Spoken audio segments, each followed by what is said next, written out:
अस्सलाम वालेकुम। दुरूद शरीफ पढ़ लें।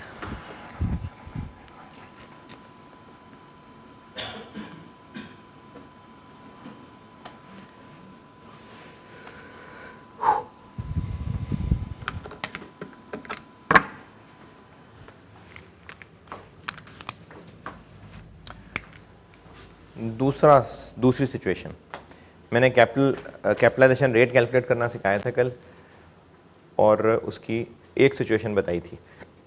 क्या थी कि जितने जनरल लोन्स थे वो शुरू से लेके आखिर तक उतने के उतने मौजूद रहे, ना कोई नया लोन लिया ना कोई वापस किया।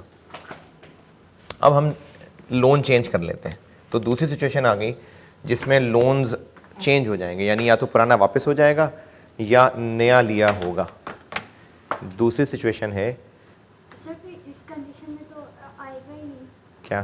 जैसे आपने नहीं, जो फेज़ है ना कंस्ट्रक्शन का, उसमें शुरू से लेके आखिर तक रहे तो ये है जो कल कर लिया था। अब कुछ अर्सा गुजरने के बाद लोन लिया, लेकिन है उस दौरान ही, तो ये अब दूसरी सिचुएशन बता रहा हूँ। दूसरी सिचुएशन ये बता रहा हूँ कि जो लोन्स, जैसे कंस्ट्रक्शन लेट से 10 महीने चली है, उस 10 महीने में पहले दिन से लेके आखिरी दिन तक उतने के उतने ही मौजूद रहे, ये पहली सिचुएशन थी। अब दूसरी सिचुएशन ये बता रहा हूँ कि उस 10 महीने के दौरान या तो पहले से मौजूद कोई वापस कर दिया, या थोड़ा सा वापस कर दिया, या अब नया लिया। अगर कंस्ट्रक्शन फेज ये है, कल ये पढ़ा था कि यहां जो लोन्स मौजूद थे यहां तक भी वहीं के वहीं मौजूद थे।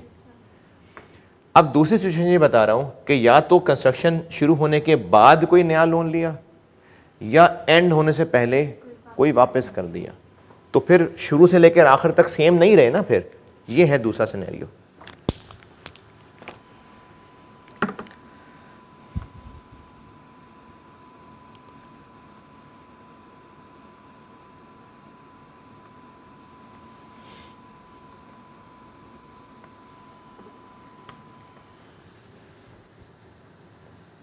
ठीक है, हाँ हाँ, उर्दू में लिख लें, इंग्लिश में लिख लें, कि चले इंग्लिश लिख लें कि लोन्स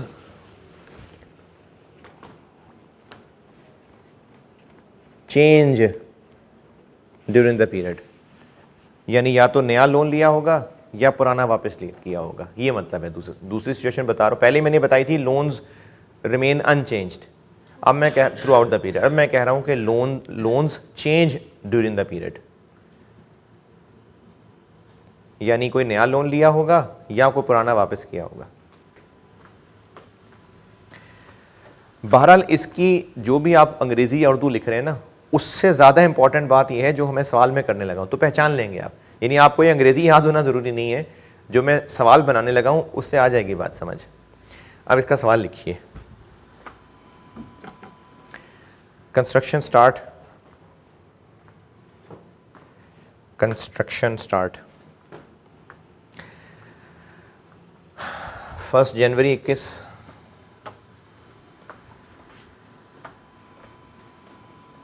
और construction and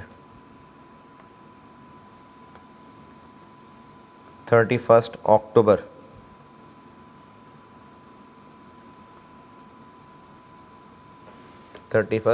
21।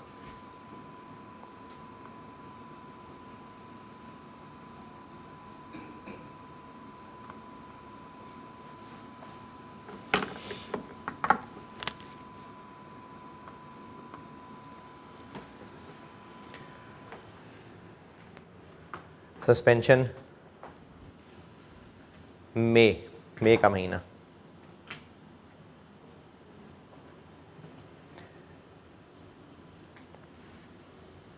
expenditure on asset were incurred as follows. Expenditure on asset were incurred as follows.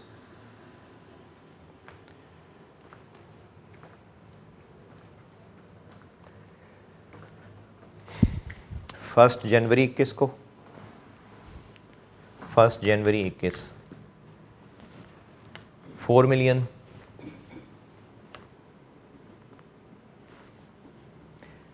1 April 21 7 million और काम कब ख़त्म हुआ है? और 1 सितंबर 21 5 मिलियन। पहला मैंने 4 मिलियन बताया है, फिर 7 मिलियन और फिर 5 million.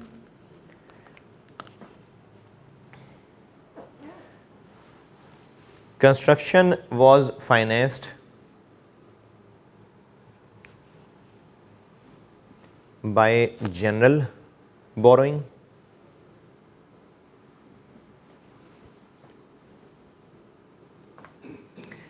following general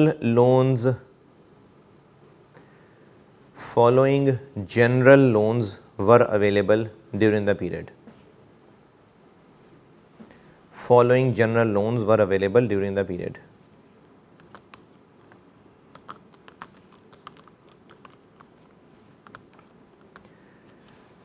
bank, loan amount, interest rate और डेट ऑफ लोन कि लोन लिया कब था।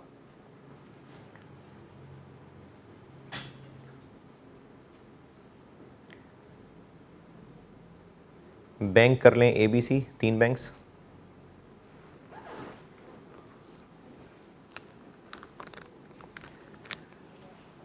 लोन अमाउंट 48 मिलियन 48 30 मिलियन 30 और 60 मिलियन 60। रेट्स इनके, इंटरेस्ट रेट्स 14%, 17% और 10%। 14, 17 और 10। डेट ऑफ लोन, लोन ए लिया था 1 जुलाई 2020 को, लोन बी 1 जनवरी 20 को और लोन सी 1 अप्रैल 20 नहीं बी का बताया 1 जनवरी 21 1 जनवरी 21 और सी लिया है 1 मार्च 21।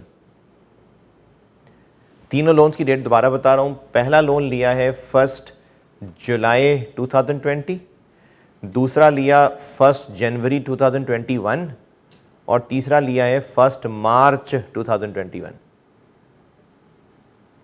सर लोन ए जो है उसकी 1 जुलाई 21 आपने 20 बताई थी।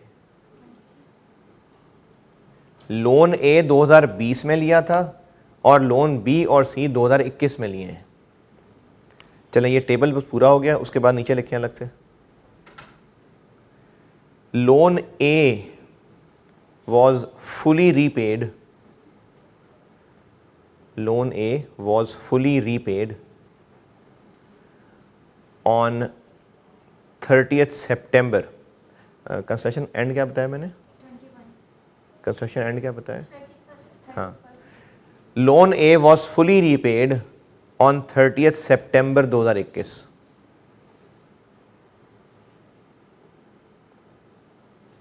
चलें, मुझसे रिक्वायर्ड है borrowing cost to be capitalised.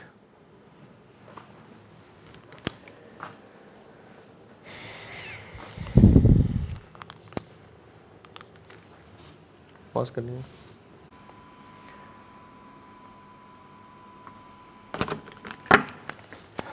अच्छा, इसकी बिना मैं एक टेबुलर वर्किंग बता रहा हूं और इस टेबुलर वर्किंग की वजह है, आप पहले यूज़ कर लें, सॉल्व इसको इस्तेमाल कर लें, तो जब आवाम सामने होगी ना तो उसकी वजह अगर जानना चाहेंगे तो बता दूंगा। इसके लिए एक टेबल बनेगा कैपिटलाइजेशन रेट निकालने के लिए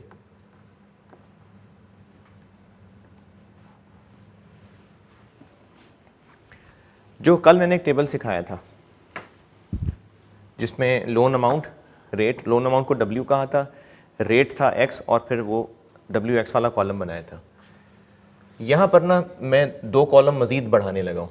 जो कल कॉलम बनाए थे उनमें 2 का इजाफा कर रहा हूँ, 2 या 3। बैंक लोन अमाउंट, ये नया कॉलम एक लिख रहा हूँ, पीरियड आउटस्टैंडिंग, और ये एक और नया column period adjusted loan amount. ये 2 नए कॉलम सिखा रहा हूँ मैं, कल ये नहीं थे। और बाकी दोनों वही हैं, एक इंटरेस्ट रेट था और एक फिर उसको रुपए में कन्वर्ट कर लिया था।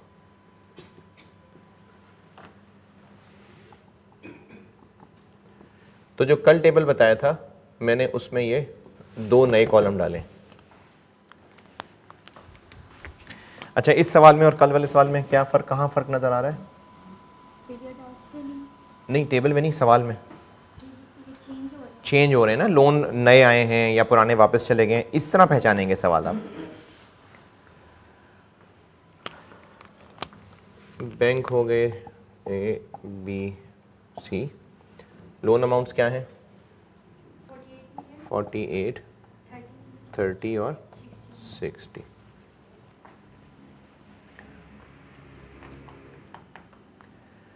ये पीरियड आउटस्टैंडिंग समझ लें बात, ये थोड़ी सी इस टेबल में सबसे टेक्निकल चीज़ यही है। ये जो सवाल इस वक्त हम कर रहे हैं इसमें कंस्ट्रक्शन पीरियड क्या है? 1 जनवरी 21 से 31 अक्टूबर 21। बस ये हमारे सामने एक विंडो है, हमने ना इस विंडो में देखना है। इस विंडो में देखें तो लोन ए कितना नजर आएगा, कब से कब तक इस विंडो के अंदर? इस दिन था लोन ए की टाइम, मैं कह रहा हूं 1 जनवरी पे था और यहां तक रहा नहीं, फिर बस यहां तक। तो इस विंडो में इतनी देर हमें लोन ए नजर आ रहा है। कितनी देर? 30 सितंबर, सॉरी, कितनी देर? 9। जो कंस्ट्रक्शन पीरियड जिसका हम सवाल कर रहे हैं, इस कंस्ट्रक्शन पीरियड की खिड़की में देखना है कि कौन कौन सा लोन कितनी देर नजर आया। ये लोन 9 महीने मौजूद है इस खिड़की के अंदर, जो इससे पहले था होता रहे, हमने इस खिड़की में देखना है। लोन बी 1 जनवरी पे है जी बिल्कुल, अब ये भी लिया है, और 31 अक्टूबर तक है। क्यों? क्योंकि वापस नहीं किया। तो ये कितनी देर मौजूद रहा? 10। लोन सी 1 मार्च को लिया है और एंड तक है जी है।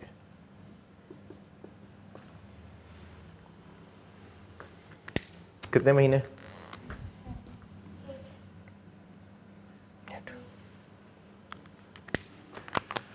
ये दोबारा समझें, हम इस सवाल में जो कंस्ट्रक्शन पीरियड का सवाल कर रहे हैं वो है 10 महीने। सस्पेंशन की बात नहीं कर रहा, वो सस्पेंशन तो होता है ना कि उस महीने में कैपिटलाइजेशन नहीं रोक देनी है, वरना टोटल टाइम तो ये 10 महीने ही है।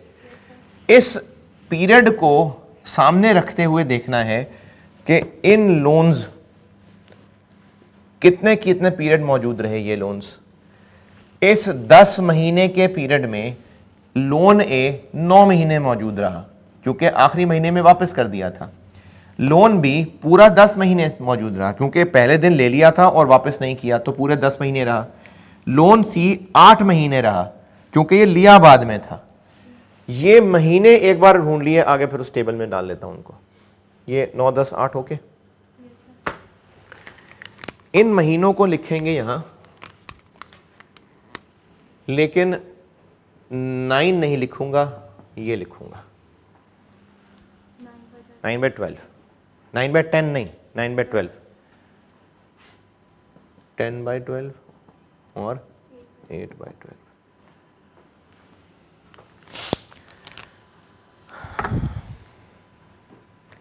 बल्कि चलें ये सवाल करा के मैं वजह बता दूंगा, अगर समझ आ गया तो ठीक है, नहीं तो टेबल तो आपने फॉलो करना है। अब आपने करना ये है कि दिस इनटू दिस करें। 36,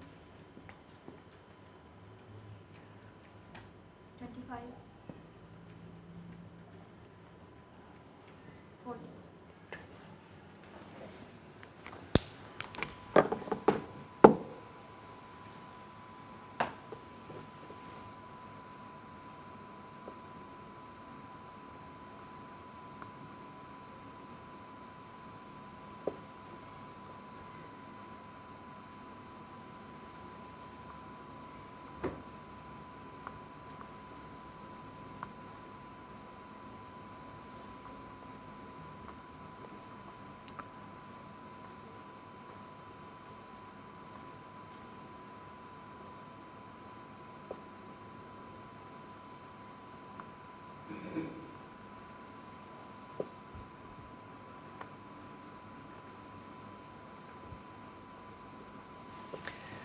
अब यहाँ से आगे चलते हैं। इंटरेस्ट रेट कितना? 14%, 14%, 17%, 10%। अब इनको रेट से मल्टीप्लाई कर दें। 5.04, 5.04, 4.25, 4.25, 4, 4।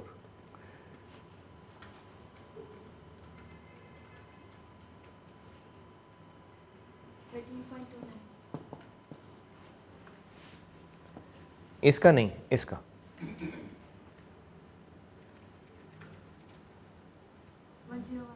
101। अब इससे निकलेगा कैपिटलाइजेशन रेट।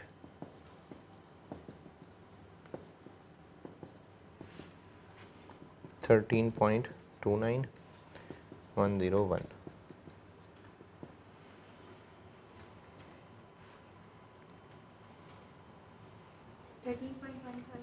पॉइंट ये है जी कैपिटलाइजेशन रेट। इसमें कल वाले सवाल से चेंज ये किया है मैंने कि इसमें अब दोनों की वेटेज लेनी है, अमाउंट की भी और पीरियड की भी। असल में मैंने किया ये है कि 2 W's हो गए यहाँ पर, इसको भी मान लिया, इसको भी मान लिया। देखिए हम वेटेड एवरेज करते क्यों हैं? वेटेड एवरेज करते इसलिए हैं कि इन्वेंट्री से बताता हूँ, अगर 100 यूनिट्स 5 रुपए वाले हैं और 1000 यूनिट्स 10 रुपए वाले हैं, तो अगर कोई इस कॉस्ट पर यूनिट का एवरेज 7.5 निकालेगा तो ये फेयर एवरेज नहीं है। देखें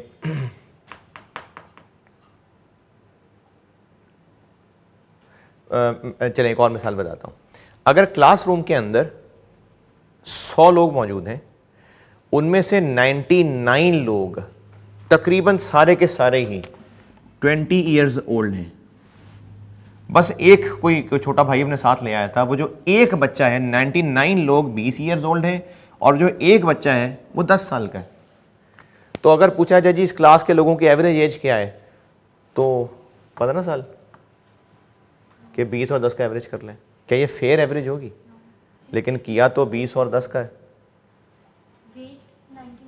हाँ, हमने ना वेट को इग्नोर कर देंगे इस तरह, तो इसलिए वेटेड एवरेज सिंपल एवरेज से ज़्यादा बेहतर होता है, क्योंकि 99 लोग इतनी एज वाले हैं, एक बच्चा 10 है, तो हम ये थोड़ी कहेंगे कि एवरेज एज इन सब लोगों की 15 साल है। तो इसलिए सिर्फ इसका एवरेज नहीं किया जाता, वेट को भी इज्जत दी जाती है। तो हमने सिर्फ रेट्स का एवरेज नहीं किया था, this plus this divided by 3। जो लोन ज्यादा होगा उसका वजन ज्यादा भी इंपैक्ट आना चाहिए, तो इसलिए WX लिया था। अब यहां पर चूंकि इनके लोन अमाउंट्स भी फर्क हैं और टाइम पीरियड्स भी फर्क हैं, इसलिए इन दोनों को वेट कहा। तो अब W ये नहीं है, W ये है। अब से ऑनवर्ड ये वही कल वाला बन गया।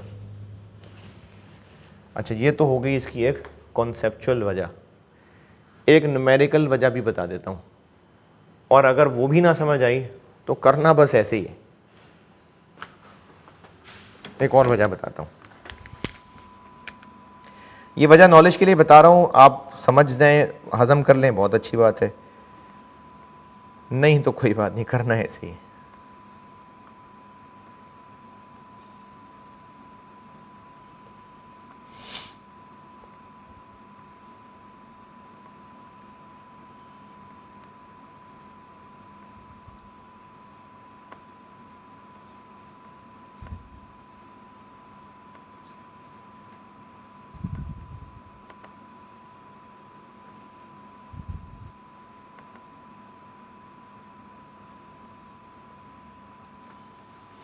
एक और वजह समझाता हूं।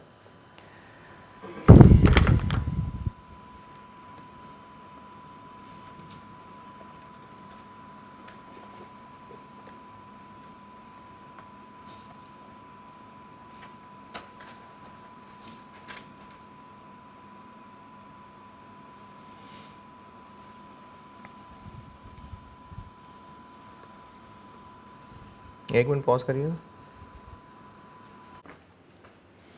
अच्छा, एक और वजह बता रहा हूँ नॉलेज के लिए, है, समझ आ गई तो ठीक है, नहीं तो कोई बात नहीं। ये मैं टेबल आपको दोबारा बता देता हूँ कि आपके परफॉर्म तो ये करना है, लोन अमाउंट, और ये आपने पीरियड लेना है कंस्ट्रक्शन जो हम जिसका सवाल कर रहे हैं, क्योंकि हो सकता है ये सवाल अभी कंस्ट्रक्शन चल रही होती, बस सवाल 31 दिसंबर पे खत्म हो जाता। पहले किया ना इस तरह का सवाल जिसमें कंस्ट्रक्शन चल रही थी, तो उसमें फिर हम क्या करते, 1 जनवरी से 31 दिसंबर ले लेते बस, क्योंकि वो सवाल एंड हो रहा था। हम जो कैलकुलेशन कर रहे हैं उस विंडो में देखना है, उस विंडो में देखें ये लोन्स कितना अरसा रहे, ये वो अरसा है जो रहे। सस्पेंशन का ताल्लुक कैपिटलाइज करना है कि नहीं करना है उससे है, खिड़की तो पूरी यही है ना, तो इसमें एक बार महीने गिन लिए, ये महीने यहां लिखे, लेकिन बाय 12 लिखना नहीं भूलना। इसके बाद इन दोनों को मल्टीप्लाई किया, और मल्टीप्लाई करने के बाद जो चीज आ गई ये है अब W, इस पे रेट लगाएं, ये आंसर निकलेगा, इसके टोटल को इसके टोटल से डिवाइड कर दें तो कैपिटलाइजेशन रेट। एक न्यूमेरिकल वजह ऐसा करने की और बताता हूं नॉलेज के लिए।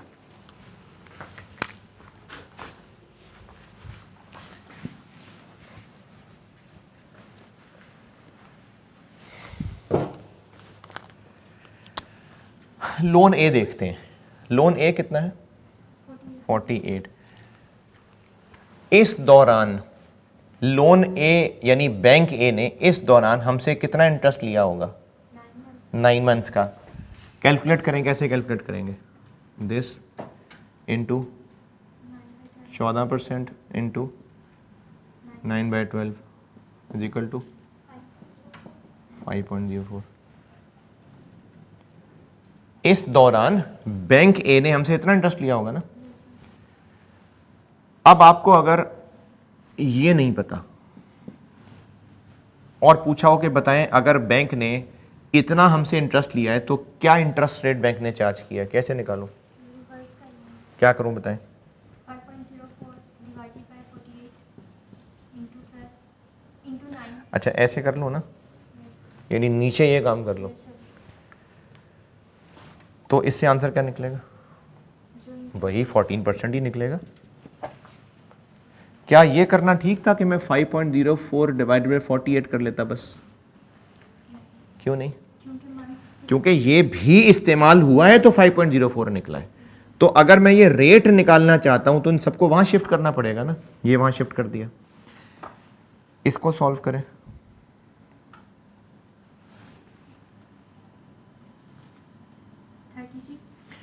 अगर हम ऐसा कर लें कि 48 की बजाय 36 पे 14% लगा लें तो भी 5.04 ही आना था ना, या मैं फिर से 9/12 करूं, ये मैंने ये बना के 36 कर लिया, 36 को 14% कर दूं तो भी 5.04 आ जाएगा या नहीं, नहीं समझ आ जाएगा। अच्छा इसी तरह 5.04 को मैं 36 से ही डिवाइड कर दूं तो 14% आ जाएगा या मुझे फिर से 9/12 करना पड़ेगा, आ जाएगा। अब देखिए मैंने किया क्या है, मैंने 36 को, मैंने पहले 48 को 9/12 करके 36 बना लिया, यानी मैंने इसको 36 बना लिया और इसी के ऊपर 14% लगाया तो 5.04 आ गया।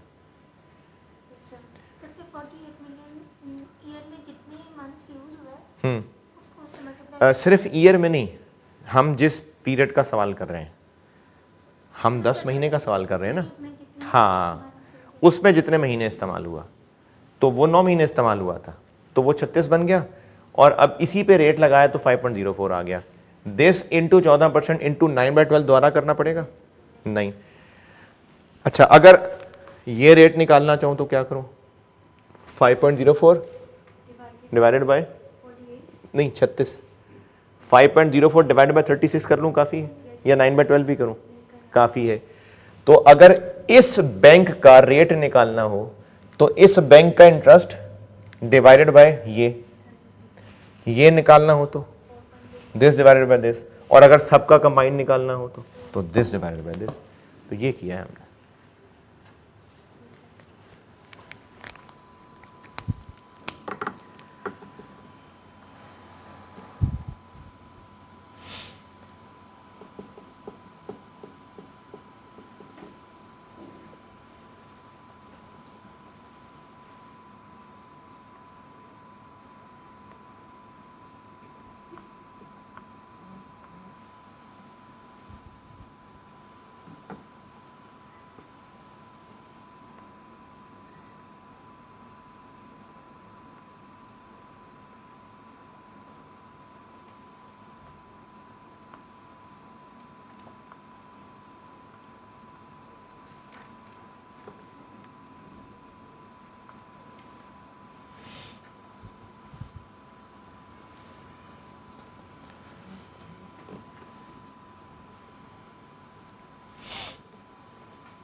इसकी बोरिंग कॉस्ट कैपिटलाइजेशन निकाल लेते हैं।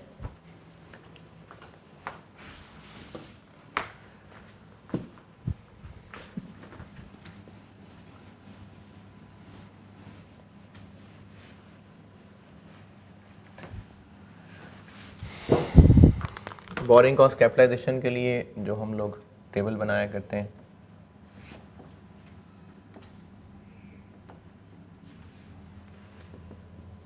Date, cash flow, cumulative cash flow, महीने और उस पे पड़ने वाला इंटरेस्ट। पहला कैश फ्लो कब हुआ? 1 जनवरी 21, कितना? 4। फिर 1 अप्रैल को 7 मिलियन, फिर 1 सितंबर को 5 मिलियन, और फुल स्टॉप लगा देंगे हम 31 अक्टूबर को। ये बन गया 4 ये बन गया 11, ये बन गया 16, 3 महीने।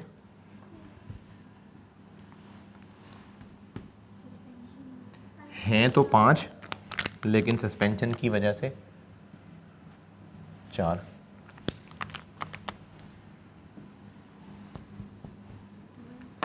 दो।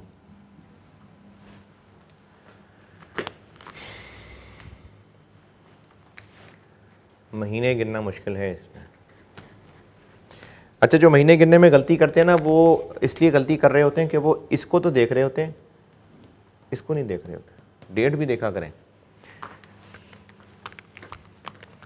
दिस इंटू 13.5% इंटू 3/12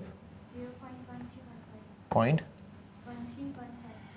चलें, काफ़ी है। दिस इंटू 13.15% इंटू 4/12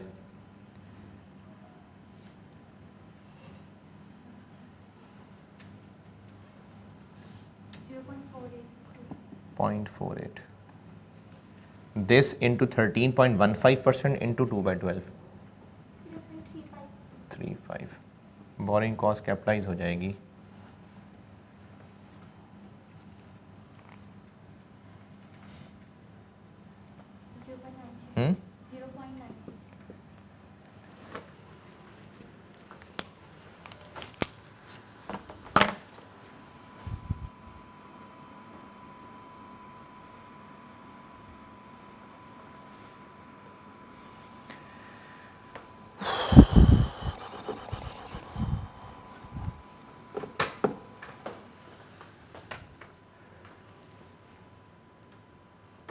यार वो ठंड नहीं हो गई? करना बंद कि नहीं? नहीं नहीं करना बंद। चलो खैर है, चलता रहे।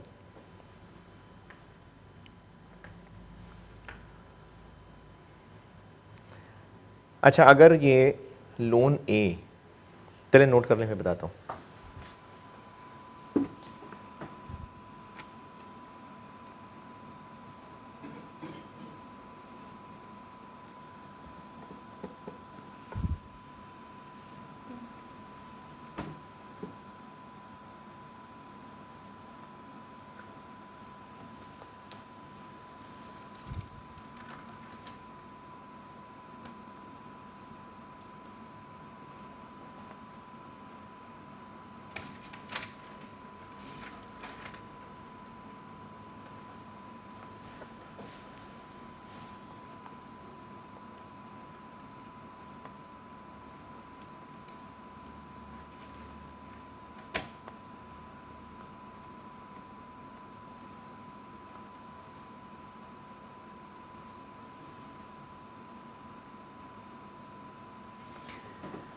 जी नोटेड।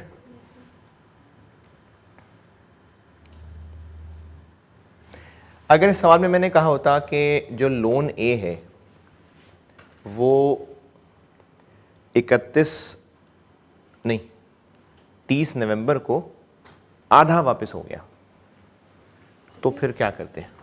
जो अमाउंट वापस हो गई होती उसे निकाल के जो बाकी रह गई होती उस पे रेट लगाते। यानी इस टेबल में मैं क्या करता बताएं? कैपिटलाइजेशन पीरियड में तो वो पूरा ही है। नहीं, 30 नवंबर को वापस, 30 सितंबर को वापस हुआ है ना? लेकिन अगर 30 नवंबर को वापस करेंगे तो क्या? नहीं, मैंने 30 नवंबर बोला है। नहीं, 30 सितंबर। तो फिर जिस डेट को वापस सवाल में किया था उसी में मैं कह रहा, मैंने लिखा था 30 सितंबर को फुली वापस हो गया, अब मैं कह रहा हूँ आधा हुआ है, तो क्या फर्क पड़ेगा इस वर्किंग पे? तो जिन मंथ्स में 48 रहा होगा उतनी देर 48 को 9/12 करेंगे और जब बाकी रह गया होगा। ठीक है, शाबाश।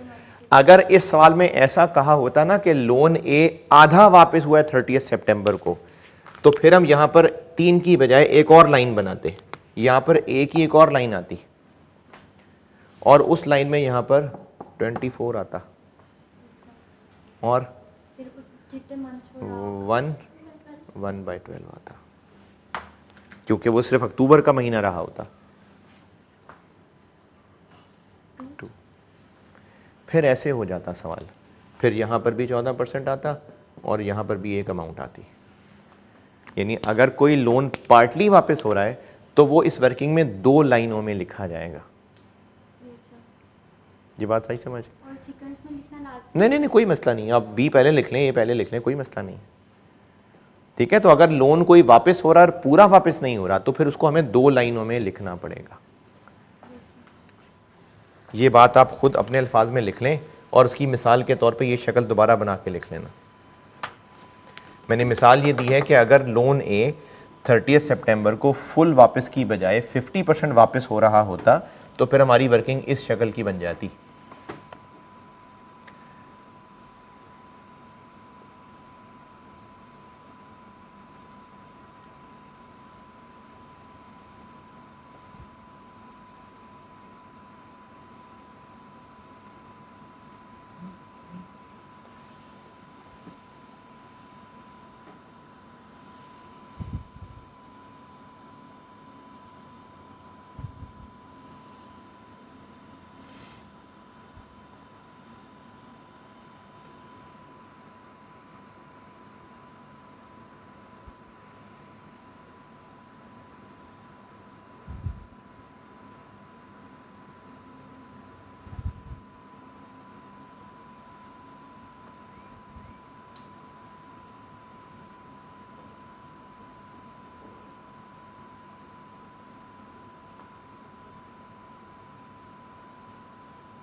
ठीक है, लिख लिया।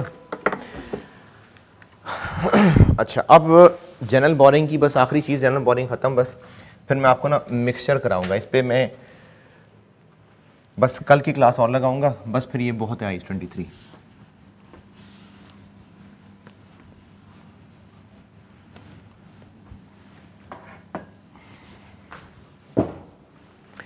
बैंक ओवरड्राफ्ट की एक बात समझें।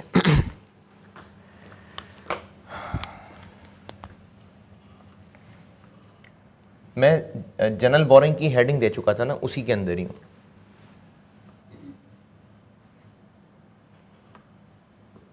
ट्रीटमेंट ऑफ बैंक ओवरड्राफ्ट, या हो सकता है आपको रनिंग फाइनेंस दिया हो, एक ही बात है। अगर क्वेश्चन में बैंक ओवरड्राफ्ट या रनिंग फाइनेंस है तो क्या करना है हमने? बैंक ओवरड्राफ्ट और रनिंग फाइनेंस ये होते ही जनरल बोरिंग है। यानी सवाल में अगर आपको कहा है कि कंस्ट्रक्शन फाइनेंस की है हमने रनिंग फाइनेंस से, तो ये जनरल बोरिंग ही होता है। अच्छा, सवाल में कैसे पता चलेगा कि स्पेसिफिक लोन है कि जनरल लोन है, ये बताना है आज। उससे पहले मैं ये बात बता दूं, ये होती ही जनरल बोरिंग है। यानी बैंक ओवरड्राफ्ट का नाम या आपको रनिंग फाइनेंस का नाम मिल जाए तो ये जनरल बोरिंग ही होती है।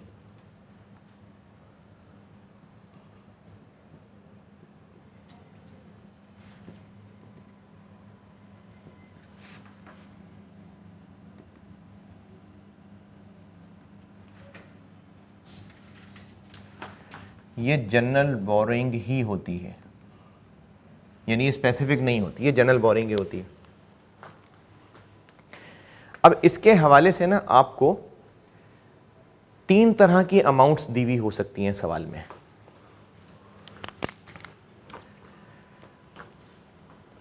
लोन अमाउंट का, जनरल बोरिंग की बात कर रहा हूं, लोन अमाउंट का क्या इस्तेमाल कर रहे हैं हम? नहीं, हम किस वर्किंग में इस्तेमाल कर रहे हैं?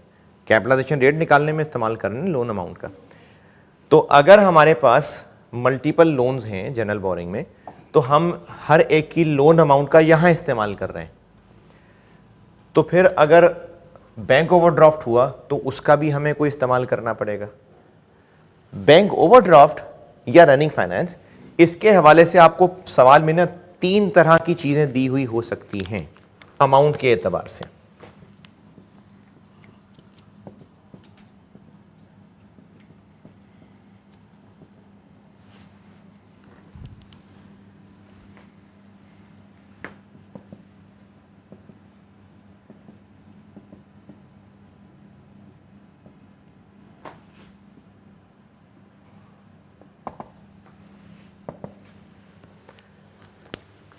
आपको बैंक ओवरड्राफ्ट, जैसे अभी जो सवाल किया इसमें मैंने आपको लोन ए, लोन बी, लोन सी, इनकी अमाउंट्स बताई थी।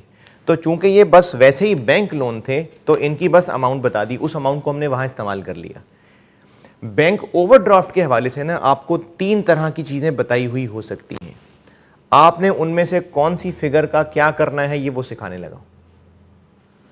ये मैं क्या बताने लगा, इसका कॉन्टेक्स्ट आया समझ में? आपको बैंक ओवरड्राफ्ट का सवाल में क्या करना है वो बता रहा हूं। आपको सवाल में बैंक ओवरड्राफ्ट की, अच्छा अगर लोन ही एक होता जो परसों तक के सवाल थे तो कैपिटलाइजेशन रेट निकालने की जरूरत पड़ती? नहीं ना। तो कैपिटलाइजेशन रेट हमें कब निकालना पड़ रहा है? अगर एक से ज्यादा जनरल लोन्स हैं। तो मैं उसी कॉन्टेक्स्ट में बात कर रहा हूं। अगर हमें कैपिटलाइजेशन रेट निकालना पड़ रहा है और सवाल में बैंक ओवरड्राफ्ट भी है तो फिर उस बैंक ओवरड्राफ्ट को भी तो यहां लिखना पड़ेगा ना कहीं। अब उस बैंक ओवरड्राफ्ट की यहां पर जो अमाउंट लिखनी है वो कौन सी होगी उन 3 में से, ये समझाने लगा। ठीक है, दोबारा हमने कैपिटलाइजेशन रेट निकालना है, हमें मुख्तलिफ जनरल लोन्स दिए होंगे तो ही ये वर्किंग की जरूरत है, चाहे वो ये वर्किंग हो चाहे वो जो कल की थी वो हो, लेकिन टेबल बनाने में वैल्यूज चाहिए ना। तो बैंक ओवरड्राफ्ट की आपको 3 अमाउंट्स बताई हो सकती हैं, उनका क्या क्या करना है ये बताने लगा। एक आपको दी हो सकती है इसकी एक लिमिट की अमाउंट, आपको एक ओडी लिमिट दी हो सकती है। हो सकता है आपको कहा हो कि बैंक ने 120 मिलियन की ओवरड्राफ्ट लिमिट दी हुई है, या बैंक ने ओवरड्राफ्ट की फैसिलिटी दी हुई है 120 मिलियन की। इसका मतलब यह है कि बैंक ने कहा है जी आप 120 मिलियन तक ड्रॉ कर सकते हैं, तो उस 120 पे इंटरेस्ट लगाना शुरू कर देगा बैंक। वो तो एक अप्रूवल है ना कि इतनी अमाउंट आप ले सकते हैं, तो उस पे लगता है इंटरेस्ट, या ओवरड्राफ्ट में किस पे इंटरेस्ट लगता है? जितना ओवरड्राफ्ट इस्तेमाल किया जाता है। तो इसका कुछ भी नहीं करना। आपको सवाल में ओवरड्राफ्ट लिमिट लिखी मिल रही है, उसका कुछ भी नहीं करना, वो तो एक इंफॉर्मेशन है। तो इसका ट्रीटमेंट क्या करना है? कुछ भी नहीं।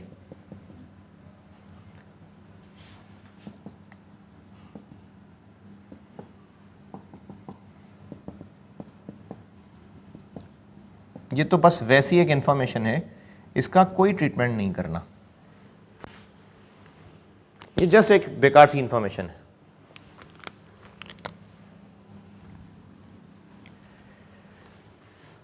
एक आपको दिया हो सकता है क्लोजिंग बैलेंस।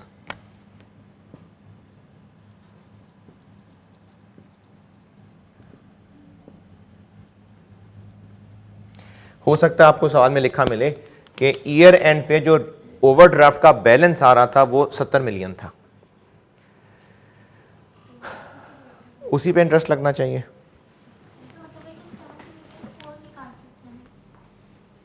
नहीं नहीं नहीं नहीं नहीं नहीं नहीं नहीं, हमारे बैंक अकाउंट का एक क्रेडिट बैलेंस आ रहा है, वो ओवरड्राफ्ट बैलेंस है, वो 70 मिलियन आ रहा है, तो वो हमारा ओवरड्राफ्ट बैलेंस है। मजीद क्यों निकाल सकते हैं? हमारा इतना निकाल चुके हुए हैं हम। वो क्लोजिंग बैलेंस वो है जो और निकालने हैं। बैंक अकाउंट का क्रेडिट बैलेंस आ रहा है, हमारी बुक्स में बैंक अकाउंट बना हुआ है और इसमें क्रेडिट बैलेंस आ रहा है 70 मिलियन। तो ये क्या है, हम इतना यूज कर चुके हुए हैं, ये एक बैलेंस है। अच्छा, बैंक ओवरड्राफ्ट के ऊपर इंटरेस्ट कब कैलकुलेट करता होगा, किस अमाउंट पे, जो हम उसे ड्रॉ कर रहे हैं। एक होता है बैंक का लोन, टर्म लोन, यानी बैंक से हमने 200 मिलियन का लोन लिया, अब बैंक ने वो 200 मिलियन हमें दे दिए, चाहे हम उसको पूरा खर्च करें या ना खर्च करें, कितने पे इंटरेस्ट लेगा बैंक, 200 पे, क्योंकि वो 200 मिलियन हमें दे चुका। ये टर्म लोन है और उसका एक टाइम पीरियड तय हुआ होगा कि आपने 15 साल बाद वापस करना है, 15 साल बाद हम बैंक को 200 मिलियन वापस कर देंगे। इसमें बैंक इंटरेस्ट किस पे ले रहा होगा, पूरे 200 मिलियन पे। बैंक ओवरड्राफ्ट में ऐसे नहीं होता।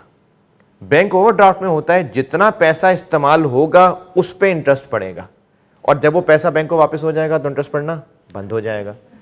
तो ये जो बैंक ओवरड्राफ्ट होता है ना, ये हमने बैंक से कोई प्रॉपर लोन नहीं ले लिया होता, ये एक शॉर्ट टर्म उधार होता है। हम बैंक से कहते हैं कि जो पैसे हमारे अकाउंट में हो वो तो हमारे हैं ही, कभी ना भी हो तो चलो ठीक है थोड़े तुम दे देना यार, ये होता है ना ओवरड्राफ्ट। अगर किसी दिन बैंक ओवरड्राफ्ट हमने यूज कर लिया, अगले दिन कस्टमर से पैसे आए हमारे अकाउंट में, वो ओवरड्राफ्ट फिर पॉजिटिव में बदल गया। अगले दिन हो सकता है और पैसा आ गया हो, अगले दिन हो सकता है कम हो गया हो, कम होते होते और कम हो गया हो, और कम फिर पैसा आ गया। यानी जो ओवरड्राफ्ट का बैलेंस है वो तो हर रोज चेंज हो सकता है ना। तो फिर बैंक को इंटरेस्ट कैसे कैलकुलेट करना चाहिए, पर डे। बैंक को डेली बेसिस पे बैलेंस कैलकुलेट करना चाहिए। तो ओवरड्राफ्ट में हाँ ऐसे ही होता है, लेकिन अब स्टूडेंट का हर दिन का इंटरेस्ट कैलकुलेट करे तो उसके लिए फिर सवाल में कॉन्सेप्ट होता है, उसको कहते हैं एवरेज बैलेंस। ये बात दोबारा सुनिए, अगर मैं एक टाइम लाइन पे, यानी पहली तारीख, दूसरी, तीसरी, चौथी टाइम ले, अगर मैं बैंक ओवरड्राफ्ट के बैलेंस की बात करूं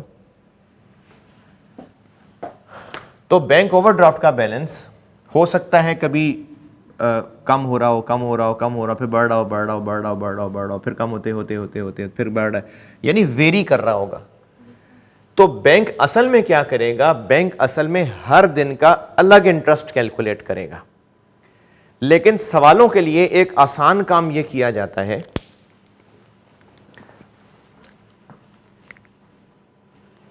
अगर मैंने क्लास के स्टूडेंट्स को रोज फोटोकॉपी देनी हो किसी क्वेश्चन की, अब ये कॉलेज को खर्चा पड़ेगा, और कॉलेज वाले मेरे से अंदाज़ा पूछें कि जी आपकी टोटल कितनी की कॉपीज़ होंगी, तो असल में कॉपीज़ तो हर दिन वेरी करेंगी ना, क्योंकि मैं कॉपीज़ किन के लिए करवाऊँगा, वो जो यहाँ हैं या वो जो घर बैठे छुट्टी उनके लिए भी कराऊँगा, जो यहाँ मौजूद हैं। अब वो तो हर रोज़ कम ज़्यादा हो रहे होंगे, किसी दिन 70 लोग होंगे, किसी दिन 75 होंगे, तो मैं हर रोज़ एग्जैक्ट कॉपीज़ तो बराबर नहीं करवा रहा हूँगा। लेकिन मैं सिर्फ कैलकुलेशन पर्पस के लिए अगर मैनेजमेंट को कहूँ कि जी ऑन एन एवरेज 80 कॉपीज़, तो मेरी इस वर्डिंग का क्या मतलब है कि अगर कम ज़्यादा भी हुए तो ऑन एन एवरेज रोज़ 80 होंगे। ये आसानी के लिए कह दिया ना कि ऑन एन एवरेज 80 होंगे। तो जब हम कोई आसानी के लिए कैलकुलेशन के लिए एवरेज करना चाहते हैं तो उसका मतलब होता है, इसकी एक और मिसाल बताता हूं। सेशन है 4 महीने का, अब उस सेशन में हर रोज बराबर नंबर ऑफ स्टूडेंट्स प्रेजेंट हुआ करेंगे नहीं, लेकिन अगर यह कह दिया जाए आसानी के लिए कि पूरे सेशन में इस क्लास की एवरेज अटेंडेंस 70 रही, तो इसकी क्या इंटरप्रिटेशन होगी, सिंप्लिसिटी के लिए ना। इसका मतलब होगा कि हम ऑन एन एवरेज कह रहे हैं कि आप पूरे सेशन में किसी भी दिन क्लासरूम में आके देखते तो कितने स्टूडेंट्स होते, 70। ये हम सिंप्लिसिटी के लिए कह रहे हैं। तो हम ये कह सकते हैं कि ऑन एवरेज बेसिस हर रोज 70 लोग होते थे आसानी के लिए। ये कॉन्सेप्ट होता है एवरेज का। तो चूंकि बैंक ओवरड्राफ्ट पे बैलेंस हर रोज वेरी कर रहा होगा और हर दिन का इंटरेस्ट हर दिन कैलकुलेट करना पड़ेगा, लेकिन सवालों में आसानी के लिए अगर कहा जाए कि जी एवरेज बैलेंस, एवरेज 72 मिलियन था, तो सिंप्लिसिटी के लिए हम ये कह रहे हैं कि अगर किसी भी दिन बैंक अकाउंट का बैलेंस बना के देखते तो वो कितना होता, 72। यानी आसानी के लिए हम कह रहे हैं कि हर रोज 72 मिलियन आउटस्टैंडिंग था। आसानी के लिए हम कह रहे हैं कि इसका मतलब 72 पूरा साल आउटस्टैंडिंग रहा, तो फिर हम पूरे साल का इंटरेस्ट किस पे लगा लें, 72 पे। तो बैंक ओवरड्राफ्ट के बारे में अगर आपको ईयर एंड का क्लोजिंग बैलेंस बता भी दिया, इस पे इंटरेस्ट नहीं कैलकुलेट करना, हम एवरेज पे कैलकुलेट करेंगे। ये सवालों की आसानी के लिए है। तो अगर सवाल में आपको एवरेज बैलेंस दिया होगा, जो कि हाँ दिया होना चाहिए, ये है जो हमारी इस कैपिटलाइजेशन रेट की कैलकुलेशन के अंदर यहां लिखा जाएगा। इधर यहां नहीं, यहां तो इसके बाद लाएंगे, यहां इसको हम इस्तेमाल करेंगे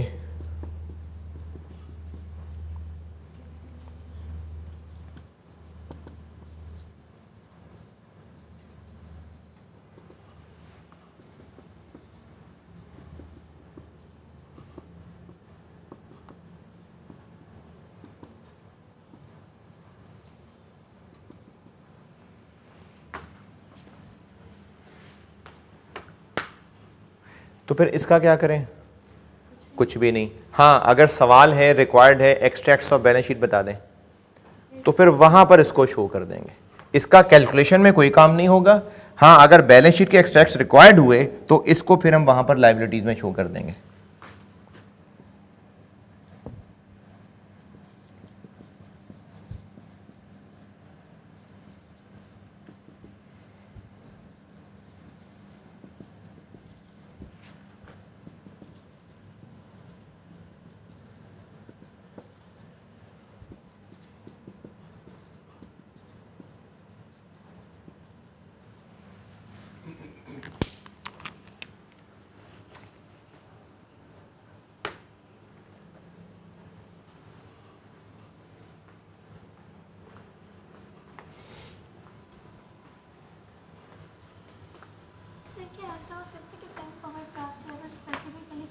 नहीं होता।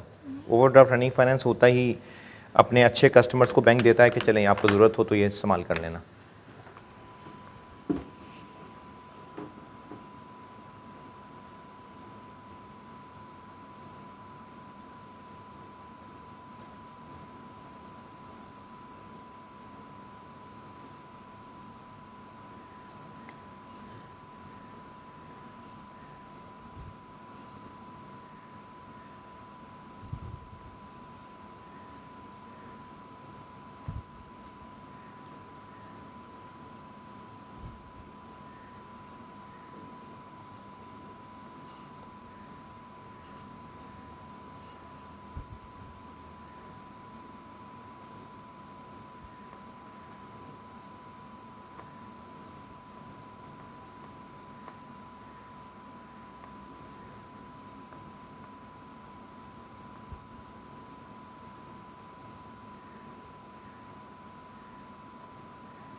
ये नोटेड। चलें सवाल लिखें एक।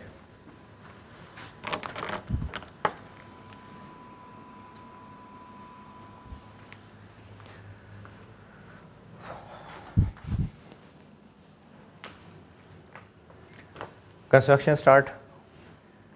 Construction start.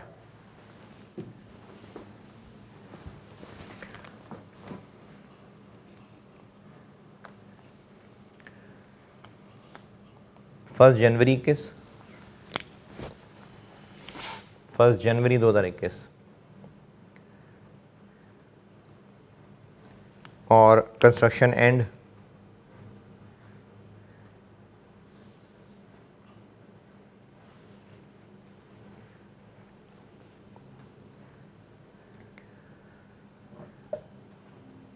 31 अक्टूबर 21, 31 अक्टूबर 21।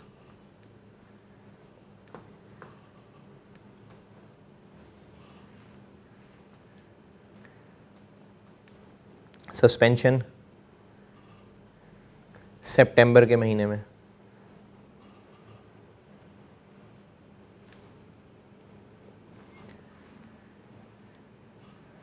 Following running finances were available during the construction period.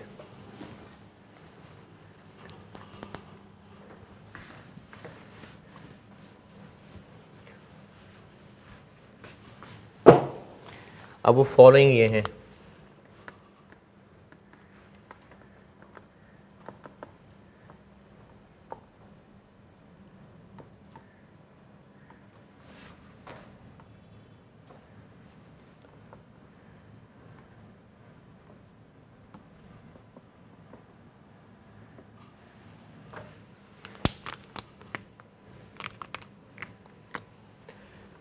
Bank ए से 100 मिलियन की फैसिलिटी थी और उसका एवरेज बैलेंस जो हमारे इस्तेमाल में रहा वो 75 रहा, ईयर एंड पे बहरहाल 80 है और ये हमें 15% पे मिला हुआ है। और बैंक बी से फैसिलिटी ली हुई है हमने 200 मिलियन की, जिसमें से ऑन एन एवरेज हमारे 120 यूज़ में रहा, ईयर एंड का बैलेंस बहरहाल फ़िलहाल 90 है और ये है 18% पे।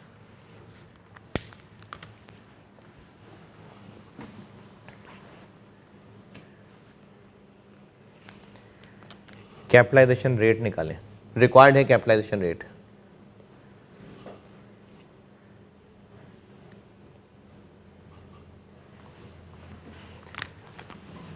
ये ऐसे होगा या जैसे कल किया था? जैसे कल किया था, क्योंकि इसमें थोड़ी कहा है कि कब ये फैसिलिटी ली, कब, बस तो ये रहा, मौजूद रहा। तो ऐसे नहीं, जैसे कल किया था वैसे होगा।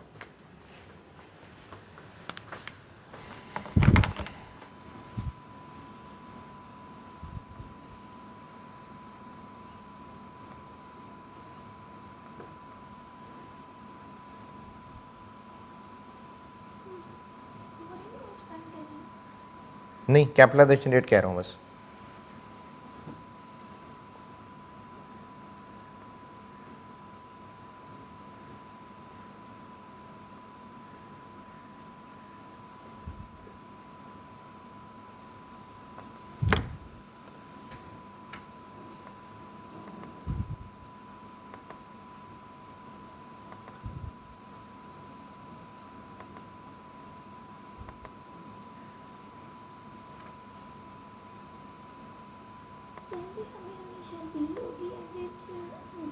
जी जी, एवरेज बैलेंस दिया होगा, ये आपको निकालना नहीं पड़ेगा, यानी इसके आपके पास कोई तरीका नहीं इसको निकालने का।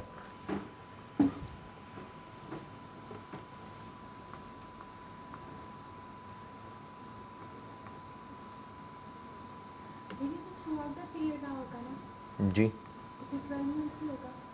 नहीं, महीनों की ज़रूरत ही नहीं रही ना, मतलब ये काम करने की तो ज़रूरत ही नहीं रह रही। कल जो किया था उसमें महीने तो लिए ही नहीं थे, बस अमाउंट थी, रेट था और उसका वेटेड एवरेज किया था।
हाँ जी, डन।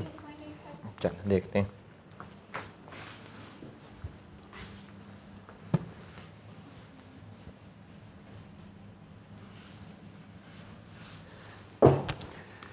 अब ये काम हम कल वाले की तरह करेंगे।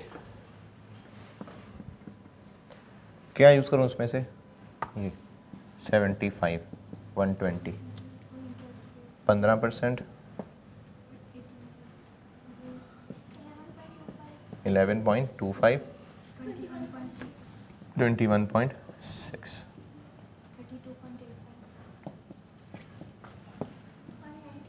195। तो कैपिटलाइजेशन रेट बन गया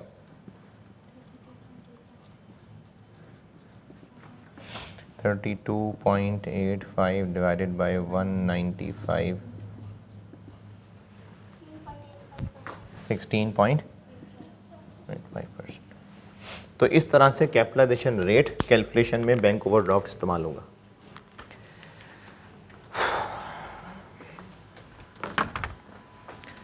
अच्छा, अब आइए आप ये जो आपको मैंने ये नोट्स दिए हैं इन पे आइए।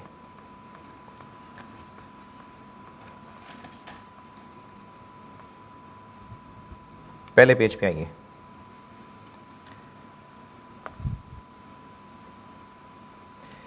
इस पहले पेज में से मैं आपको बता चुका हुआ हूँ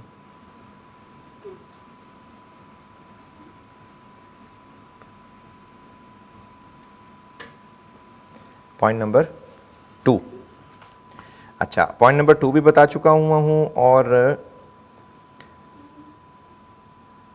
पॉइंट नंबर 10 भी थोड़ा सा बताया था, गवर्नमेंट ग्रांट वाला। अच्छा, अब आप आइए पॉइंट नंबर 1 पे। इसका मतलब समझें। अगर हम बिल्डिंग बना रहे हैं और उस बिल्डिंग बनाने के लिए पैसा चाहिए, तो इतने भी तो फारिग नहीं है ना कि 1 रुपया भी जेब में ना हो, तो हमारा अपना पैसा भी संभाला हुआ पड़ा हो सकता है। इसके अलावा हो सकता है कि हम, यानी जो मैनेजमेंट है वो सोचे कि हम ओनर से पैसा और ले लेते हैं ताकि ओनर से और पैसा बिजनेस में आए और बिल्डिंग बना लें। तो ये जो ओनर से पैसा ले रहे होंगे ये बोरिंग होगा? नहीं, ये तो ओनर्स का पैसा है, कैपिटल है। और अगर बदले में ओनर्स को डिविडेंड दे रहे हैं, कंपनी पढ़ानी है मैंने आपको, कंपनी पढ़ानी है, तो अगर किसी ने लॉ पढ़ा हुआ है उसको आइडिया है कि डिविडेंड क्या होता है, तो ये डिविडेंड ओनर्स को दिया जाता है। समझने के लिए बता रहा हूँ, जैसे ड्राइंग्स होती थी ना सोल ट्रेडर में, ये थोड़ा बहुत उससे मिलता जुलता होता है। बहरहाल मैं आपको पढ़ाऊंगा कंपनी फाइनल अकाउंट्स। तो कंपनी अगर ओनर से पैसा और लेके बिल्डिंग बनाए तो ओनर से आने वाला पैसा बोरोइंग है। तो उस अगर आपको साल में बताया हो कि बिल्डिंग बनाने के लिए इतना पैसा हमने ओनर से रेज किया, तो उस पैसे को कहीं यहाँ लाना है? नहीं। और अगर ये कहा हो कि उस पैसे पे ओनर्स को डिविडेंड दिया, तो वो कोई बोरिंग कॉस्ट है? नहीं। ये पॉइंट 1 में लिखा हुआ है कि अगर हम शेयर्स इशू कर रहे हैं, ओनर्स से पैसा रेज कर रहे हैं, तो वो कोई बोरिंग नहीं है, और इसीलिए उनको अगर हम कुछ डिविडेंड दे रहे हैं तो वो कोई बोरिंग कॉस्ट भी नहीं है।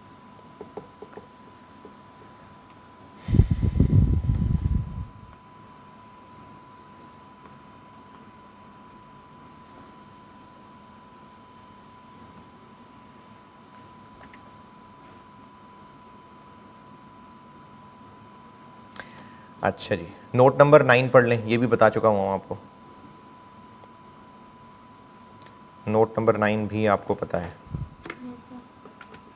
कि अगर सस्पेंशन की रीज़न नहीं पता तो बाय डिफ़ॉल्ट एबनॉर्मल ही होती है।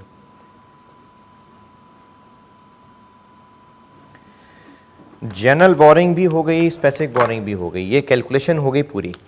लेकिन ऐसा हो सकता है सवाल में कि आपको ना मल्टीपल सोर्सेज दी हो, यानी स्पेसिफिक बोरिंग भी हो, जनरल बोरिंग भी हो। अब उसका हल क्या करना है वो बताता हूं।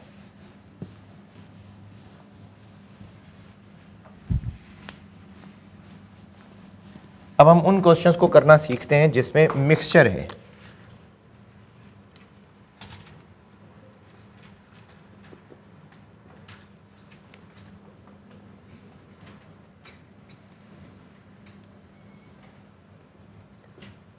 यानी अपना पैसा भी है, स्पेसिफिक लोन भी लिया हुआ है, और थोड़ा बहुत जो बच जाता है वो जनरल लोन भी यूज़ हो रहा है। ये सारा का सारा पैसा बिल्डिंग के ऊपर हम खर्च कर रहे हैं, ये मुराद है मेरी इससे। सवाल में आपको हो सकता है कि बिल्डिंग बनाने के लिए जो पैसे इस्तेमाल करने को कहा हो वो मल्टीपल सोर्सेज से हो, मिक्सचर हो, तो इसमें जो अब तक सीखा वो सारा कुछ इन्वॉल्व हो जाएगा। इसमें मुश्किल सिर्फ इतनी आती है, जो मैं आपको एक सवाल से करके दिखाता हूं, कि जो पैसा इस पे खर्च हो रहा होगा वो हम इनमें से किस में से इस्तेमाल कर रहे होंगे। क्योंकि इसमें से इस्तेमाल होगा तो वो इन्वेस्टमेंट इनकम वाली वर्किंग से आउट होगा, मुझे इन्वेस्टमेंट वर्किंग का एक टेबल बनाते थे। इसमें से इस्तेमाल होगा तो वो कल जो इंटरेस्ट कॉस्ट का टेबल कल परसों सीखा है उसमें आ रहा होगा। इसमें से इस्तेमाल होगा तो इसमें कोई बोरिंग कॉस्ट नहीं आ रही होगी। तो हमें मिक्सचर वाले सवाल में ये ध्यान रखना पड़ेगा कि इस पे होने वाला खर्चा किस में से खर्च हो रहा है, ताकि हम देखें कि इसको किस वर्किंग में लाना है। ये काम मैं प्रैक्टिस से सिखाता हूँ आपको। एक सवाल कराता हूँ और साथ साथ फिर ये जो मैंने यहाँ से पॉइंट्स उसमें से पढ़ाने थे फिर वो बताता जाता हूँ। आप एक सवाल पढ़ लीजिए, मैं बोर्ड पे खुद कर रहा हूँ और आपको इस सवाल से मैं ये सारे स्टेप्स सिखाने लगा हूँ। आप पढ़ लीजिए जी क्वेश्चन।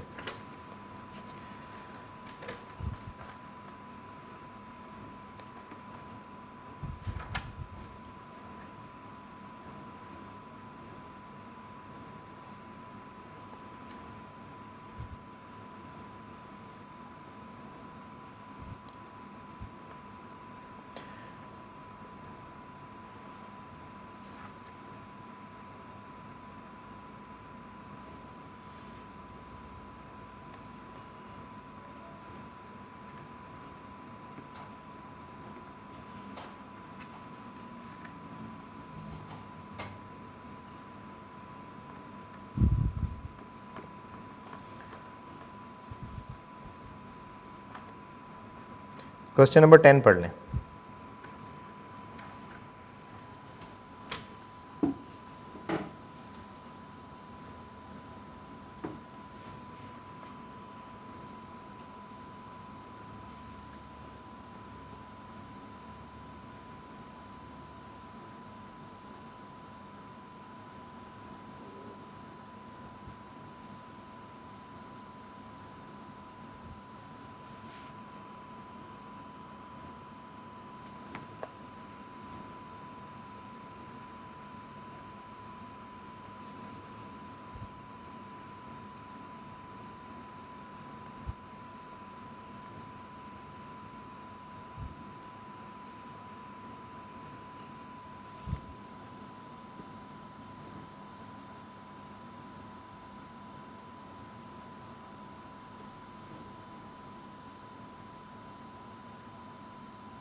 मैंने आपको बुलाया था? किसको बुलाया था भला?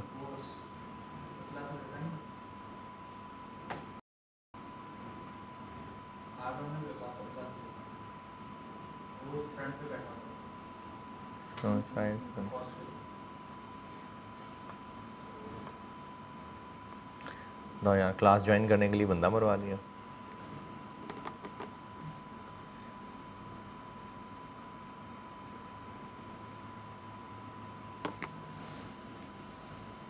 मेरी कितना अर्सा लगेगा? पढ़ लिया? मैं इंतजार कर रहा हूँ कि आप पढ़ रहे हैं सवाल। अब इस सवाल में आपको कौन कौन से पैसे लग रहे हैं जिनसे कंस्ट्रक्शन की है? 45 मिलियन अपने पास था? नहीं, 45 मिलियन की तो पूरी कॉन्ट्रैक्ट प्राइस तय हुई है 2 साल के लिए। एक तो हमने लोन लिया स्पेसिफिक 29 मिलियन का, और उसके अलावा रनिंग फाइनेंस। तो रनिंग फाइनेंस हो गया जनरल बोरिंग, और आखिरी लाइन में जो स्पेसिफिक लोन है वो स्पेसिफिक लोन हो गया।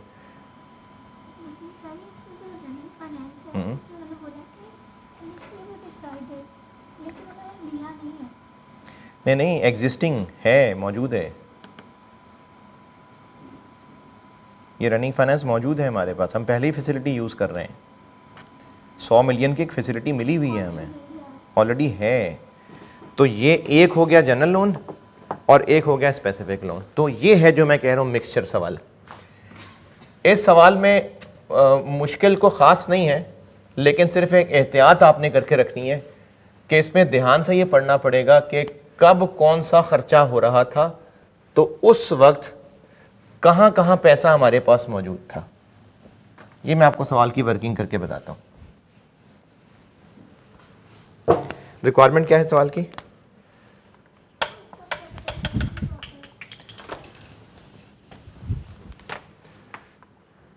Cost of capital work in progress eight 31 दिसंबर 14। चूंकि फिगर्स छोटी हैं तो मैं इसको 1000 में कर लेता हूँ, वरना फिर वो डेसिमल में बहुत छोटी छोटी फिगर्स रहेंगी। मिलियन की बजाय 1000 लिख लेते हैं, बिलियन भी कर लें तो कोई मसला नहीं है जी। 31 दिसंबर 14 तक इस बिल्डिंग की कॉस्ट क्या क्या आएगा? इसमें जितना काम हुआ है वो तो आएगा ही आएगा। कितना काम हुआ? नहीं, 45 पूरा तो नहीं हुआ ना, 45 तो वैसे वो तो भी टाइम है। जितना 31 दिसंबर तक हो चुका है, ये सारे बिल्स हैं जो उस कॉन्ट्रैक्टर ने दिए हैं, तो इसका मतलब इतना काम हो चुका हुआ है। इन सब बिल्स को ऐड कर दें तो 25। इसके अलावा बोरिंग कॉस्ट कैपिटलाइज होनी है। अच्छा, बोरिंग कॉस्ट इसमें 2 तरह की आ गई, इसमें स्पेसिफिक लोन भी आ गया, जनरल लोन भी आ गया। तो जितना अब तक सीखा वो सारा कुछ एक्टिवेट हो गया। हमें स्पेसिफिक के लिए भी कुछ लाइनें लानी पड़ेंगी और जनरल के लिए भी लानी पड़ेंगी। स्पेसिफिक में क्या होता है? 2 लाइनें आती हैं। क्या? एक इंटरेस्ट कॉस्ट होती है और एक इन्वेस्टमेंट इनकम होती है। इंटरेस्ट कॉस्ट स्पेसिफिक बताइए जी, कब लोन लिया स्पेसिफिक वाला? 1 अक्टूबर पे लोन लिया, काम भी शुरू हो चुका हुआ है और पैसे भी खर्च होने शुरू हो चुके हुए हैं, बस लोन आने की देर थी। तो वो सब गिनना शुरू हो जाएंगे हम। 29 मिलियन, रेट 14%। कब से कब तक? अक्टूबर से दिसंबर तक, क्योंकि हमारा सवाल यहां एंड हो रहा है। तो लोन वो लिया ही 1 अक्टूबर को है, तो 3 मंथ्स।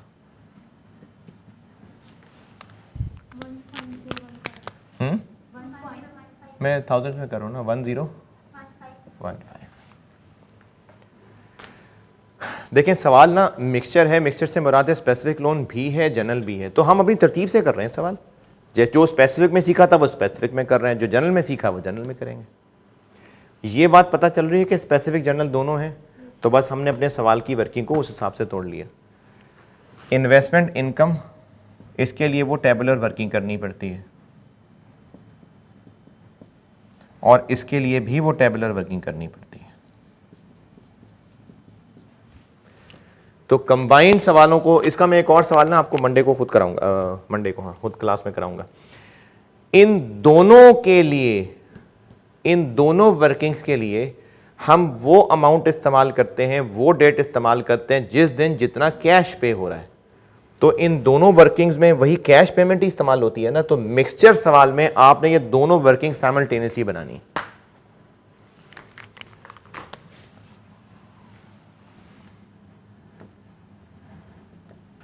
इन्वेस्टमेंट इनकम वाली वर्किंग यानी वो जो स्पेसिफिक लोन होता है,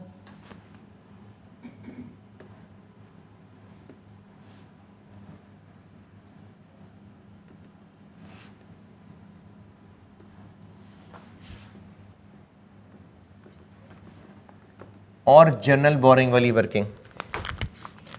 ये दोनों वर्किंग बस अपने साथ मैनेज करनी है। सवाल में मुश्किल कुछ नहीं है, सिर्फ ये होता है कि ये दोनों वर्किंग साथ साथ चलानी होती हैं, डेट एहतियात से देखनी होती है बस।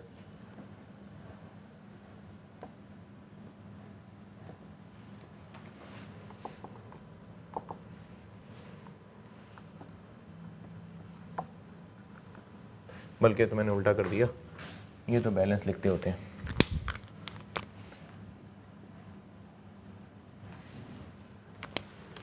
इधर पेमेंट लिखते हैं।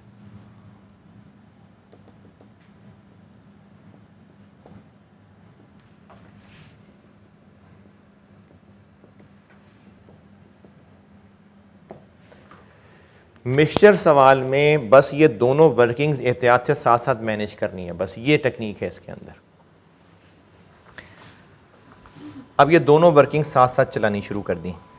चलें शुरू से चलते हैं। पहले पैराग्राफ में तो सारी कहानी लिखी हुई है। अब इस टेबल में पेमेंट कब करनी है? 15 दिन के बाद।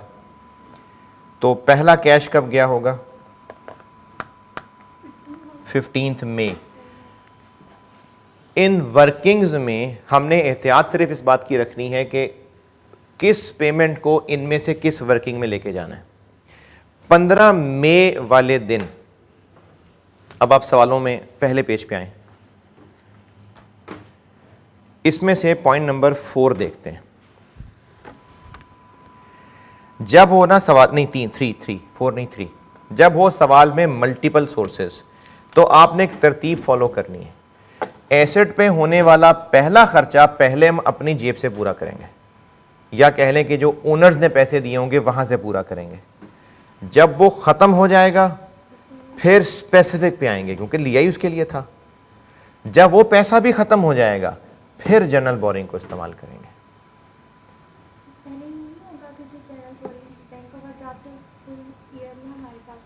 नहीं, लेकिन हमने जब लोन लिया ही इस बिल्डिंग के लिए तो पहले वो इस्तेमाल करें ना। जनरल तो जनरल है और कामों के लिए भी है, तो पहले जो इसके लिए पहले वो तो इस्तेमाल करें। नहीं, मैं तो आपको जनरल गाइड कर रहा हूँ। इस सवाल पे आता हूँ, ये तो मैंने आपको इस नोट्स में पहले पेज पे लेके आया हूँ। पॉइंट नंबर 3 समझा रहा हूँ कि जब मल्टीपल क्वेश्चंस वाला, मल्टीपल सोर्सेज वाला सवाल होगा तो उसमें आप ये तरतीब फॉलो करिएगा कि पहले खर्चा करना है अपने पास से। अपने पास से मुराद है या तो पैसे रखे हों या ओनर्स ने दिए हों। पहले वो पैसा इस्तेमाल होगा, ख़त्म हो गया। फिर दूसरा नंबर आएगा स्पेसिफिक लोन का, वो भी नहीं होगा तो तीसरा नंबर जनरल बोरिंग का आएगा। ओके, चलें इस सवाल में वापस। पहली पेमेंट कब हो रही है? 15 मई। अपना कोई पैसा है उस दिन? नहीं। स्पेसिफिक लोन लिया जा चुका है? नहीं। तो फिर हम जनरल बोरिंग पे आए। 15 मई 14 कितना? 5 मिलियन।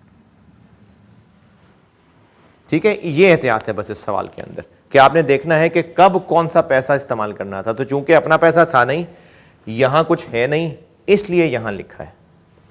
अगली पेमेंट कब हुई? 15 जुलाई। ये आ चुका है?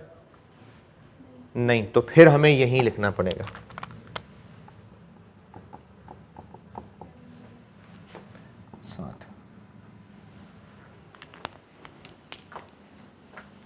फिर 15 सितंबर। अब वो आ चुका है? नहीं, अभी भी नहीं आया। फिर यही लिखना पड़ेगा।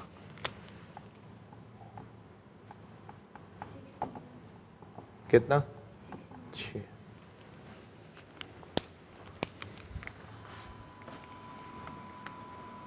फिर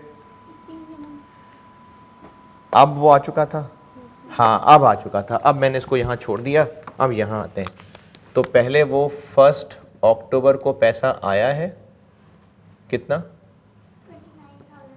और अब हम 15 नवंबर को इसमें से खर्च करेंगे, कितना? 6,000।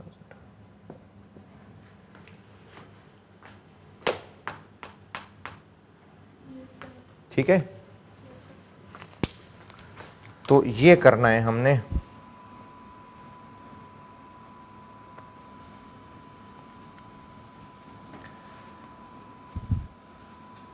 और 3 मिलियन वो हमारे सवाल से आगे निकल गया। हमारा सवाल 31 दिसंबर पे ख़त्म हो गया। ये होता है मिक्सचर सवाल को करने का तरीका, कि आपको इन्वेस्टमेंट इनकम वाली वर्किंग और ये वर्किंग, और जो बाद में सवाल कराऊंगा उसमें अपना पैसा भी होगा, तो वो एक तीसरी वर्किंग बना लूँगा, अपने पैसे की वर्किंग। ये तीनों वर्किंग साइमल्टेनियसली चलानी पड़ेंगी। ये एहतियात है सवाल के अंदर। बस ख़त्म। अब इसको महीने गिन के क्लोज कर देते हैं। 31 दिसंबर ईयर एंड, सवाल ख़त्म हो गया।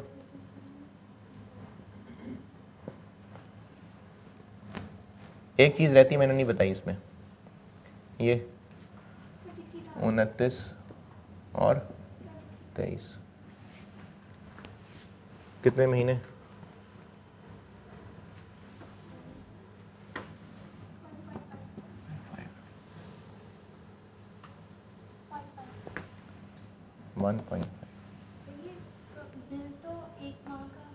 लेकिन पैसे दिए कब? ये डेट पैसों की लिखी है ना, यहां से गिनना है। जब पैसे देने हैं तो इस वर्किंग में लाना है ना। दिस इनटू क्या है? 6% investment income. This into 6% into 1.5/12,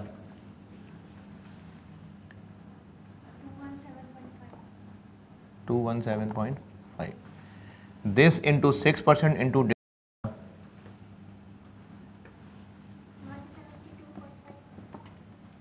ये हो गई इन्वेस्टमेंट इनकम।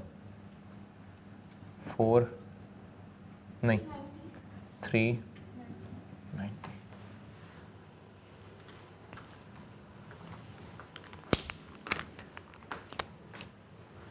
फाइव 7 नहीं 12 और 18।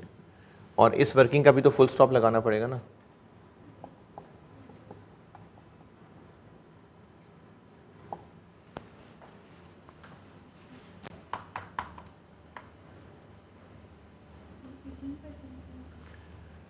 ये कितने महीने?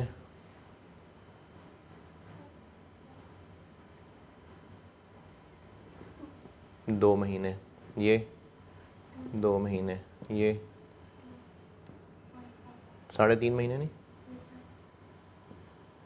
3.5 महीने। और चूंकि एक ही है तो कैपिटलाइजेशन रेट यही 18 ही है। 2.5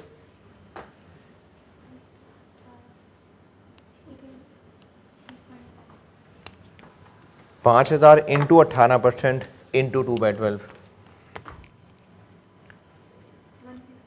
150। 12,000 इंटू 18% इंटू 2/12 360।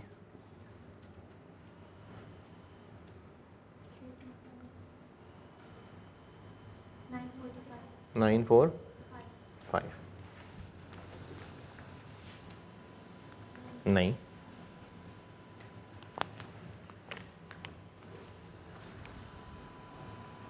ये पेमेंट आपने गलत बताई है। ये 4 थी।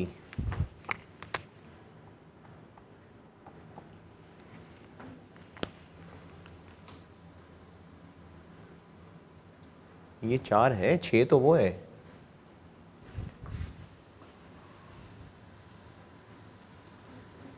इकतीस अगस्त वाला बिल कितने का है? 4 मिलियन का। तो वो है जो 15 सितंबर को पे हो रहा है 4। ये हो गया 16।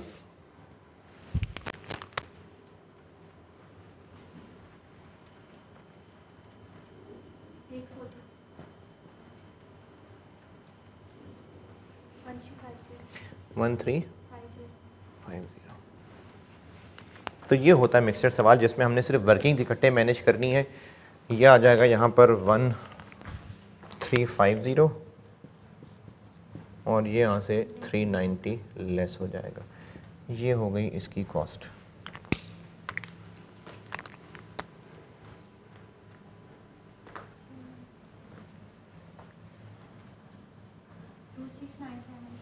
To six.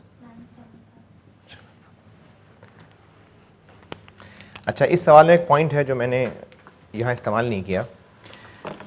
टेबल के नीचे पहली ही लाइन 0.4 मिलियन, ये क्या है? हमने पेनल्टी दी है कॉन्ट्रैक्टर को, तो इसको बिल्डिंग की कॉस्ट में नहीं ऐड करना? करेंगे। तो I-16 बिल्डिंग की कॉस्ट में ऐड होगा? होगी। I-16 एबनॉर्मल कॉस्ट नहीं होती है ऐड। बिल्डिंग बनाते हुए कोई एबनॉर्मल खर्चा हो गया, कोई बात नहीं। एबनॉर्मल प्लांट लगाते लगाते हमारे वर्कर्स ख़राब थे, नाअहल थे, उनकी वजह से सामान ज़्यादा लग गया, तो वो प्लांट की कॉस्ट में ऐड करते हैं? नहीं करते। क्यों? देखें, हमारे इर्द गिर्द के लोगों ने केस कर दिए, मामला उलझे रहे और 2 महीने काम लेट हुआ। कॉन्ट्रैक्टर ने कहा भी मेरा क्या कसूर है, मुझे तो पेनल्टी चाहिए, तो हमें कॉन्ट्रैक्टर को 4 लाख रुपए पेनल्टी देनी पड़ी। एज़ पर I-16 क्या ये बिल्डिंग की कॉस्ट में ऐड होगा? नहीं होगा ना। I-16 एबनॉर्मल कॉस्ट, मैंने उसकी निशानियां बताई थी, या तो हमारी नाअहली की वजह से हो या किसी हादसे की वजह से हो, कोई चोरी डकैती हो, ये एबनॉर्मल कॉस्ट हैं, ये तो नहीं ऐड होती, ये तो अलग से एक्सपेंस बनता है। तो इसलिए मैंने इस 0.4 को यहाँ बिल्डिंग की कॉस्ट में ऐड नहीं किया। अच्छा, ये पैसे भी तो दिए होंगे ना? कब दिए ये पैसे? शुरू होते साथ ही। लेकिन मैंने उनको भी यहाँ पेमेंट नहीं दिखाया। पैसे तो दिए या नहीं दिए पैसे, लेकिन मैंने उसको यहाँ पेमेंट नहीं दिखाया। क्यों? क्योंकि जब हम उसकी एसेट की कॉस्ट में शामिल ही नहीं कर रहे, उसको एसेट पे हुआ खर्चा ही नहीं मान रहे, तो फिर यहाँ पर हम क्यों लिखें? क्योंकि यहाँ लिख देंगे तो क्या होगा? फिर नहीं, यहाँ पे लिखने से थोड़ी कॉस्ट में ऐड हो जाएगा। कॉस्ट में तो हम खुद ऐड करेंगे तो होगा। हम जब उसको एसेट की कॉस्ट में ही शामिल नहीं कर रहे, तो क्या उस पे पड़ने वाला इंटरेस्ट एसेट की कॉस्ट में कर लें शामिल? नहीं, इसलिए हम उस वर्किंग में ही नहीं लिख रहे। तो अब आप पहले पेज पे आए। मैं 0.1 बता चुका, 2 बता चुका, 3 भी बता दिया, 4 भी बता दिया, 4 भी बता दिया, और 6 भी बता दिया। ये कल परसों में भी कर चुके हैं हम, आज भी कर लिया कि एसेट की कॉस्ट में तो पूरा बिल की अमाउंट आएगी, लेकिन इन दोनों वर्किंग्स में वो अमाउंट आएगी जो नेट ऑफ एडवांस हम पे कर रहे होते हैं। ये कल परसों वाले सवालों में कर चुके हैं हम, तो ये 0.6 भी करा चुका हूँ मैं आपको। और चलें, बस बाकी जो 2-3 रह गई हैं चीज़ें, ये फिर इंशाल्लाह अगली क्लास में कराता हूँ। चलें, ठीक है, अल्लाह हाफ़िज़।